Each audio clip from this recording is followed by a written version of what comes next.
My dear student, आपका history की online class में आपका हार्दिक स्वागत है। आज हम जिस क्लास की बात करें वो बी पार्ट सेकेंड ईयर और आपका जो है पेपर है सेकेंड मॉडर्न वर्ल्ड हिस्ट्री अर्थात आधुनिक विश्व का इतिहास। मैंने पहले आपको सिलेबस संबंधी जानकारी दी इस सब्जेक्ट के अंतर्गत। उसके बाद जो है यूनिट वाइज फर्स्ट यूनिट के अंदर आपको जो है पुनर्जागरण के बारे में, धर्म सुधार आंदोलन के बारे में और मार्टिन लूथर की भूमिका के बारे में बताया। अब जो है सेकेंड यूनिट के अंदर जो जिस टॉपिक की बात कर रहा हूं वह है अमेरिकी स्वतंत्रता संग्राम। देखिए, ये जो आधुनिक विश्व का इतिहास है वह ज्यादातर जो है क्रांति पर डिपेंड है। और वैसे क्रांति का अर्थ होता है परिवर्तन। क्रांति कोई अकस्मात होती नहीं है, कहीं न कहीं ऐसे कई कारण होते हैं जिसके कारण जो है एक बहुत बड़ा विशाल आकार के रूप में एक क्रांति का रूप या क्रांति का बीज अंकुरित होता है। तो उसका यही क्रांति जो है अमेरिका में भी इस प्रकार का एक क्रांति का बीज अंकुरित हुआ, एक परिवर्तन के रूप में, एक औपनिवेशिक राष्ट्र के रूप में। तो इससे पहले एक जो क्रांति हुई थी 1688 में, गौरवपुर क्रांति।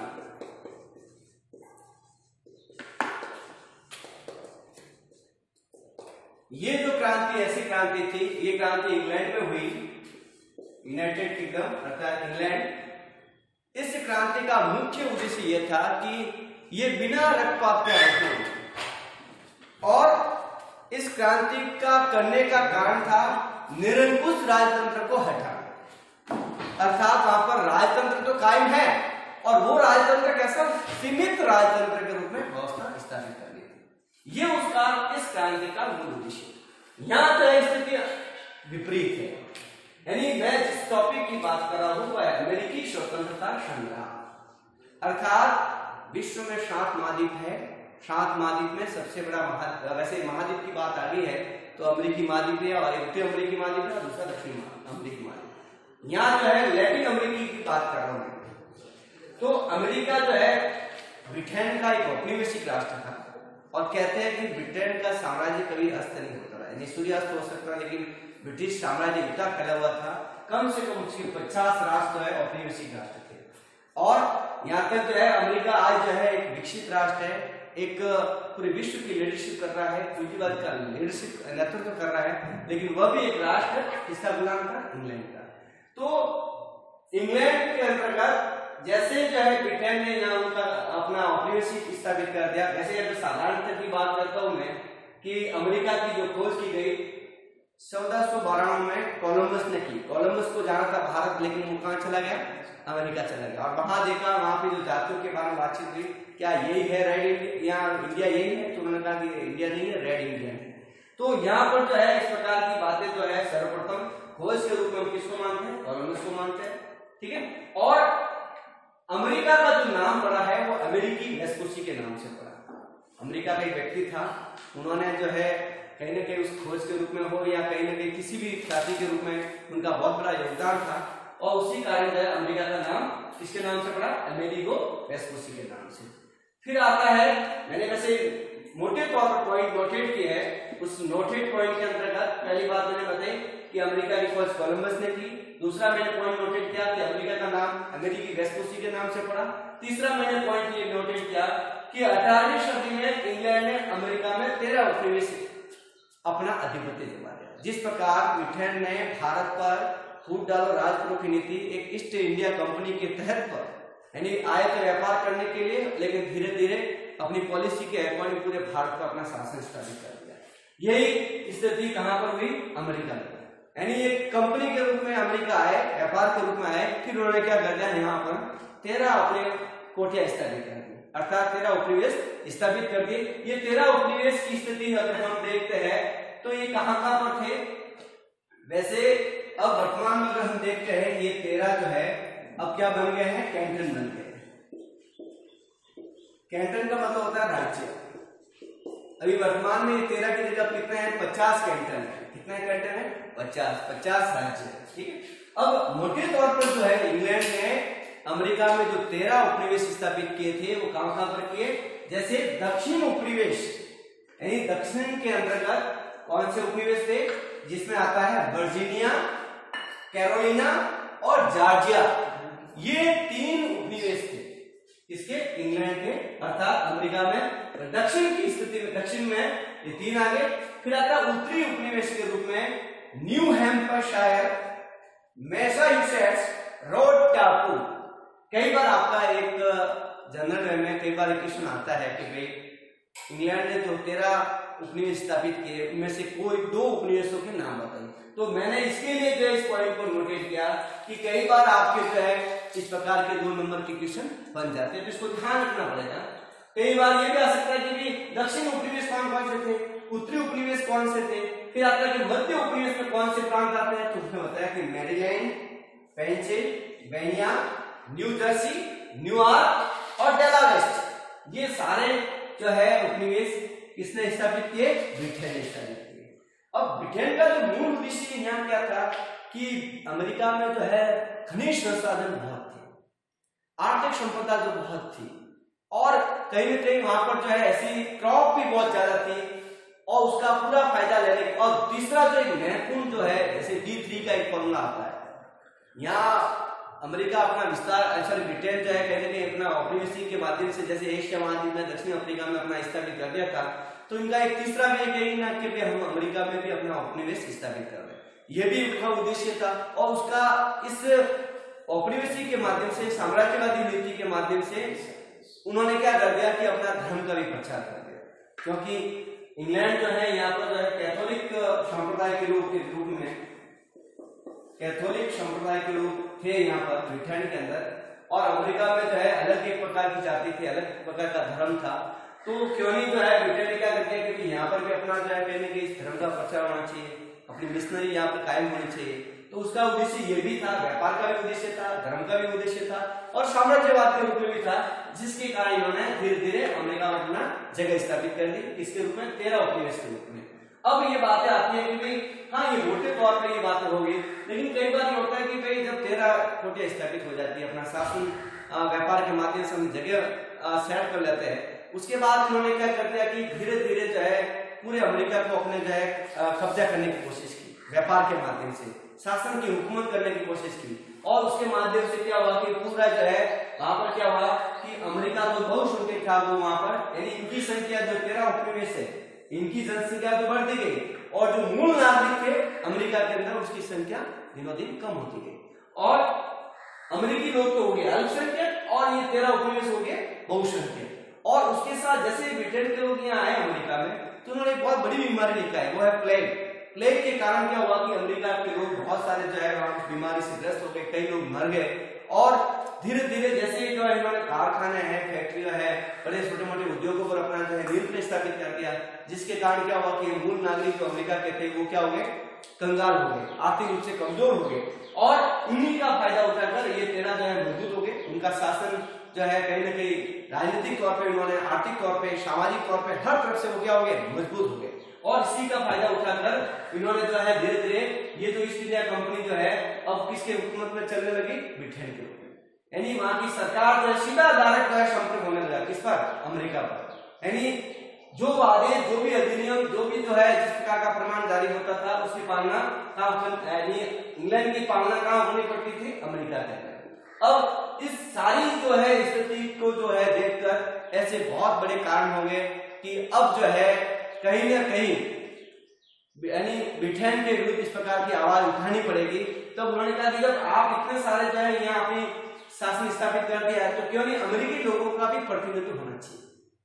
तो ऐसी स्थिति में उन्होंने कहा कि बहुत बड़ा स्लोगन आया कि बिल ऑफ राइट, हमारे अधिकार का आप क्या कर रहे हैं, आपने हमारे यहाँ पर शासन स्थापित कर दिया, आपने हमारे यहाँ पर सरकार स्थापित कर दी, आपने सारे जो है उद्योग धंधों पर हमारा उस पर अधिपत्य जमा लिया, हम जो है आर्थिक रूप से, सामाजिक तौर पर, राजनीतिक तौर पर सब कमजोर हो गए, हमारा कोई हुकूमत नहीं है, हमारी शासन नहीं है, हमारी सरकार नहीं है, हमारी नागरिकता खतरे में है, तो क्यों नहीं जो है हमारा प्रतिनिधित्व होना चाहिए, हमारा अधिकार होना चाहिए। और इसी कारण उन्होंने कहा कि प्रतिनिधित्व नहीं तो कर नहीं, यानी अगर आप जो है अगर हमारा प्रतिनिधित्व नहीं दे रहे हो सरकार के अंतर्गत, तो हम किसी प्रकार का टैक्स अदा नहीं कर सकते। और इसी कारण जो है अमेरिका में क्या हुआ, विद्रोह हुआ। और उस विद्रोह का मूल कारण क्या था कि उसमें मोटे तौर पर मैंने नोटेट पॉइंट किया है, इंग्लैंड के प्रति सहानुभूति का, यानी यहाँ जो है जिस प्रकार इन्होंने यहाँ एक जिस प्रकार का जो स्थिति पर मतलब उन्होंने जो पैदा की है, और उसी कारण जो है अमेरिका के लोग बहुत नाराज हो गए। उन्होंने देखा कि इससे हमारा भला होने वाला नहीं है, और कहीं न कहीं उन इंग्लैंड की सरकार के प्रति कटुता बढ़ती गई, संघर्ष बढ़ता गया, यानी जो कोऑर्डिनेशन था वो समय टूट गया, और ऐसी स्थिति में इन्होंने विद्रोह की ज्वाला अपने दिल दिमाग में बैठा दी। तो ये भी एक बड़ा कारण था कि इंग्लैंड के प्रति सहानुभूति नहीं होने का कारण भी अमेरिका में स्वतंत्रता संग्राम। दूसरा जो मोस्ट नोटेड पॉइंट है, उपनिवेशवादियों में राष्ट्रवाद की भावना का विकास। यानी जैसे ब्रिटेन ने जो है बहुत सारे चाहे उत्तरी दक्षिण अफ्रीकी महाद्वीप हो या एशिया महाद्वीप हो, इन्होंने अपनी जो है उपनिवेशी स्थापित कर दिया, साम्राज्य स्थापित कर दिया, तो वहां पर क्या होगा कि धीरे धीरे जो वो राष्ट्र स्वतंत्र होने लगे और उनकी गुलामी से वो बाहर निकल गए।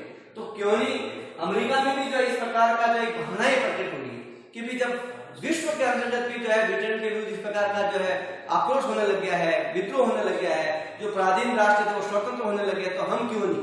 तो इस प्रकार की जो नेशनलिज्म की बात आई, एक एकीकरण की बात आई, एक राष्ट्रवाद की बात आई, तो और राष्ट्रवाद की भावना को प्रकट करने में बहुत ही जब पहले ब्रिटेन में भी सर यूरोप के अंदर जो है पुनर्जागरण की बात आगे है, वाणिज्यवाद की बात आ गई और औद्योगिक क्रांति की बात आ गई, तो और फिर उसके बाद साहित्य में है, शिक्षा में है, इस प्रकार का जो है कम्युनिकेशन बढ़ गया, तो स्वाभाविक है कहीं न कहीं इस प्रकार की राष्ट्रवाद की भावना पैदा होनी है। तो ये भी एक बहुत बड़ा कारण है अमेरिकी स्वतंत्रता संग्राम के रूप में। फिर आता है सप्तवर्षीय युद्ध।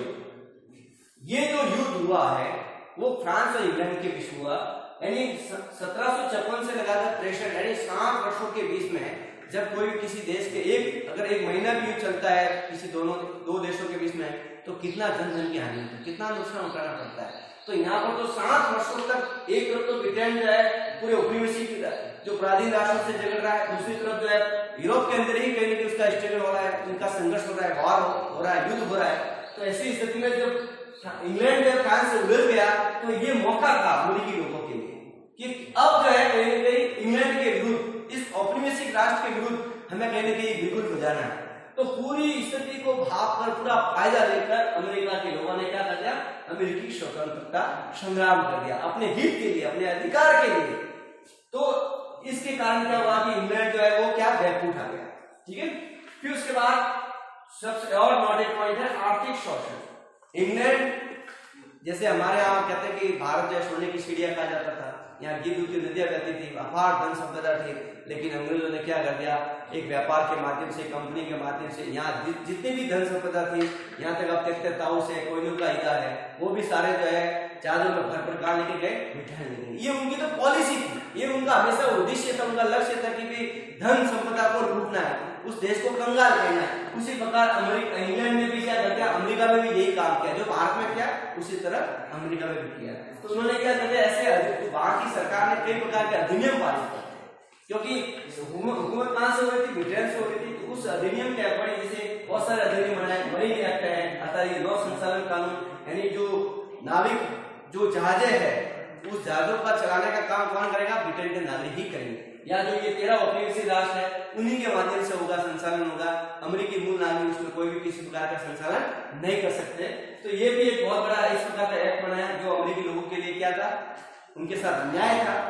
दूसरा जो एक्ट बनाया उन्होंने व्यापार का एक्ट है, और बिजनेस कौन कर सकते हैं, सिर्फ जो है ये 13 उपनिवेशी राष्ट्र ही कर सकते हैं। अमेरिकी लोग जो है व्यापार नहीं कर सकते, वो मजदूरी कर सकते हैं, वो जो है एक लेबर का काम कर सकते हैं, वह जो है मतलब माल लाना या ले जाना का काम कर सकते हैं, लेकिन एक व्यापारिक तौर पे एक उनका कोई अधिकार नहीं है, ठीक है। वो एक मालिक नहीं बन सकता, वो दास बन सकता है, सेवक बन सकता है, नौकर बन सकता है, लेकिन मालिक के तौर पर व्यापार नहीं कर सकता। इस कारण जब अमेरिकी लोगों के ही अमेरिका के अंदर ही व्यापार हो रहा है और अमेरिकी लोगों को वहां फायदा नहीं मिलना, वो मालिक नहीं बनता है, तो क्या हुआ, उनके साथ उनको अपना आप में गलानी हुई, खेद हुआ कि ये क्या हो रहा है, हमारी फैक्ट्री, हमारी कारखाने, और हम उसके अंदर मालिक नहीं बनेंगे तो फिर हमारा क्या होगा। तो इस ऐसी स्थिति में इस प्रकार का आर्थिक शोषण जो है अमेरिकी लोगों के लिए बहुत घातक हो गया। फिर आता है जॉर्ज कर्तव्य की जो है प्रशासनिक नीति, इन्होंने जो ऐसी नीतियां बनाई, वो नीति है जैसे चीनी अधिनियम के रूप में, मुद्रा अधिनियम के रूप में, औद्योगिक एक्ट के रूप में, ये सारे एक्ट जो है अमेरिकी लोगों के विरुद्ध था। और ये भी एक बहुत बड़ा कारण था अमेरिकी स्वतंत्रता संग्राम के रूप में। और उसके साथ उन्होंने वीटो एक्ट बनाया, स्टाम एक्ट बनाया, ये बहुत ही इंपॉर्टेंट एक्ट था। इन्होंने क्या कर दिया कि जो है बहुत ही महंगे, यानी जो भी स्टम होगा बहुत खर्चीला था, उसके साथ पैसा ज्यादा देना पड़ता था, जिसके कारण क्या हुआ, अमेरिकी लोगों का आर्थिक रूप से काफी नुकसान उठाना पड़ा, क्योंकि हर समय स्टम की जरूरत होती है और इसमें कहां से आते थे, ब्रिटेन से आते। तो ऐसी स्थिति में क्या होगा कि अमेरिकी लोग जो है ब्रिटेन जा नहीं सकते, तो वो महंगे भाव से जो है वो स्टम बेचने लगे, जिससे उनको काफी नुकसान उठाना पड़ा। फिर है टाउनशेंड की योजना, ये भी इस प्रकार की योजना अपना के लिए बहुत घातक थी अमेरिकी लोगों के लिए। फिर सबसे एक इंपॉर्टेंट बात आती है बोस्टन हत्याकांड। ये हत्याकांड 5 मार्च 1776 के ईस्वी में ब्रिटेन की औपनिवेशिक और अमेरिकी लोगों के बीच में झड़प हुई और उसमें अमेरिकी लोग काफी मारे गए। तो ये भी एक हत्याकांड है, जैसे आपको पता होगा कि भारत में भी जो है यूपी के अंदर छोरा छोरी कांड की घटना में जो है बहुत बड़ी घटना हुई और उसमें जो पूरे थाने को जला दिया गया और फिर उसके बाद गांधी जी ने एक स्लोगन दिया था, डू एंड डाई, यानी करो या मरो, उसको वापस लेना पड़ा।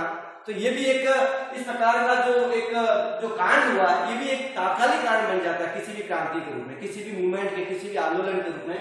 तो लेकिन उससे बाद जो एक बड़ी घटना हुई है वह है तात्कालिक कांड के रूप में अमेरिकी स्वतंत्रता संग्राम का तात्कालिक कारण था बोस्टन टी पार्टी। ये बोस्टन टी पार्टी क्या हुआ कि चाय के जो बंदरगाह जो है वो जो है इनपुट ये जो घटना हुई है कि बोस्टन बंदरगाह के अंदर हुई थी, वहां की चाय की पेटियां जो है इधर जो है उनको जहाजों के भर के उसको बेचा जाता था।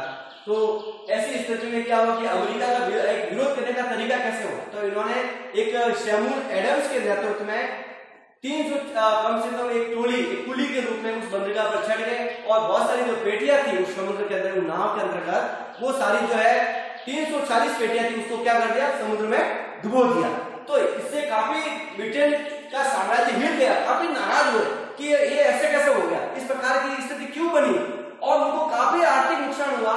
ये भी जो है कहीं ना कहीं एक अमेरिकी स्वतंत्रता संग्राम में मतलब उनके कारण में जो है बड़ा योगदान माना जा सकता है। और ये घटना हुई है 16 दिसंबर 1773 के अंदर। फिर उसके बाद आता है कि बहुत सारे जो अमेरिकी साहित्यकारों का भी प्रभाव रहा, जिसमें टॉमस पेन है, जिसकी पुस्तक का नाम है कॉमन सेंस, और जॉन लॉक का भी बहुत बड़ा योगदान माना जाता है। उन्होंने 3 अधिकार दिए थे, जैसे संपत्ति का अधिकार है, जीवन का अधिकार है, स्वतंत्रता का अधिकार है, और उसी आधार पर जॉर्ज वॉशिंगटन की बहुत बड़ी भूमिका मानी जाती है। और फिर उसके बाद जो है अमेरिकी स्वतंत्रता संग्राम का जो मूल जो क्रांति का उद्घोष हुआ वह 4 जुलाई 1776। उसके बाद क्या हुआ कि बहुत सम्मेलन हुए। एक पहला फर्स्ट फिलाडेल्फिया का सम्मेलन हुआ, उसमें 5 सदस्यों की कमेटी बनी गई, अमेरिकी संविधान का निर्माण किया। उसके बाद द्वितीय फिलाडेल्फिया सम्मेलन हुआ, और जैसे कहा जाता है कि ये 4 जुलाई अमेरिकी स्वतंत्रता का दिवस मनाया जाता है। होना तो जैसे अमेरिकी राष्ट्रपति का शपथ ग्रहण होता है 20 जनवरी को, लेकिन यहाँ पर जो है जो स्वतंत्रता दिवस होना उसी तारीख को जो है शपथ ग्रहण होना था, लेकिन यहाँ 4 जुलाई की जगह 20 जनवरी को जो है अमेरिकी राष्ट्रपति का शपथ ग्रहण होता है। तो ये जो सारे जो पॉइंट है अमेरिकी स्वतंत्रता संग्राम के अंदर बहुत ही महत्वपूर्ण है। कई बार क्वेश्चन आता है कि अमेरिकी स्वतंत्रता संग्राम के कारण और परिणाम बताइए। Thank you.